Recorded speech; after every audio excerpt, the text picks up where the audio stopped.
I would like to ask a question. ఈరోజు చాలా మంది నెక్స్ట్ లెవెల్కి వెళ్ళాలి అన్న ప్రతి ఒక్కరికి ఉంటుంది. తన కెరీర్లో కానీ, పర్సనల్ గోల్ కానీ, లేకపోతే ప్రొఫెషనల్ గోల్ కానీ, ఫ్యామిలీ గోల్ కానీ, నెక్స్ట్ లెవెల్కి వెళ్ళాలి అని అందరికీ కూడా ఉంటుంది. బట్ ఎందుకు కొంతమంది వెళ్తున్నారు, కొంతమంది ఎందుకు అలా ఉండిపోతున్నారు? రీజన్ తెలుసా?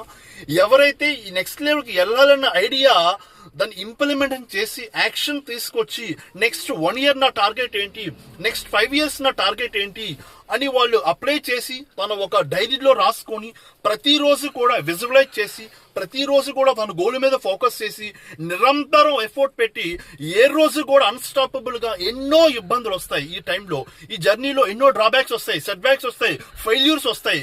ఫెయిల్యూర్ లేని సక్సెస్ ఉందా? లేదు. సో ఈ టైంలో ఎన్ని ఇబ్బందులు వచ్చినా, ఎన్ని ఫెయిల్యూర్స్ వచ్చినా, ఎన్ని అడ్డంకులు వచ్చినా వాళ్ళు చేస్తున్న గోల్ ఎప్పుడు కూడా వదలరాలు.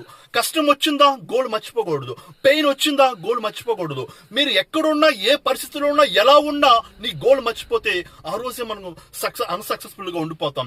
ఎవరైతే సక్సెస్ సాధిస్తున్నారో వాళ్ళ కామన్ పాయింట్ ఒకటే, ఏ సిచ్యువేషన్ లో ఉన్నా, పరిస్థితులు ఎలా ఉన్నా, అనుకూలంగా ఉన్నా, ప్రతికూలంగా ఉన్నా, మొత్తం గుండంతా పెయిన్ తో ఉన్నా, చాలా హార్ట్ బ్రేక్ అయినా, సో ఏమైనా సరే వాళ్ళ గోల్ వాళ్ళు మర్చిపోరు. ఎంత హార్ట్ బ్రేక్ అయినా కూడా, and they will collect the broken pieces and they will start their journey until they succeeded. అందుకే ఈరోజు ప్రపంచంలో ఎంతమంది సక్సెస్ అయ్యారంటే ఏంటో తెలుసా? వాళ్ళ గోల్స్ వాళ్ళు మర్చిపోలేదు కాబట్టి వాళ్ళు సక్సెస్ అయ్యారు. ఇలా చాలా మంది ఉన్నారు. ఎందుకు అన్సక్సెస్ఫుల్ గా ఉండిపోతున్నారు, ఎందుకు సక్సెస్ అవుతున్నారంటే వాళ్ళ గోల్ వాళ్ళు మధ్యలో వదిలేశారు. ఎందుకు వదిలేస్తున్నారు తెలుసా?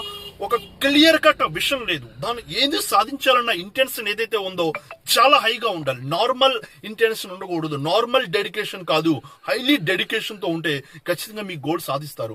ఎట్టి పరిస్థితుల్లో ఎక్కడ కూడా గివ్ అప్ ఇవ్వకుండా మీరు ప్రయత్నం చేయండి, విజయం మీరు సాధిస్తారు. All the best to you all.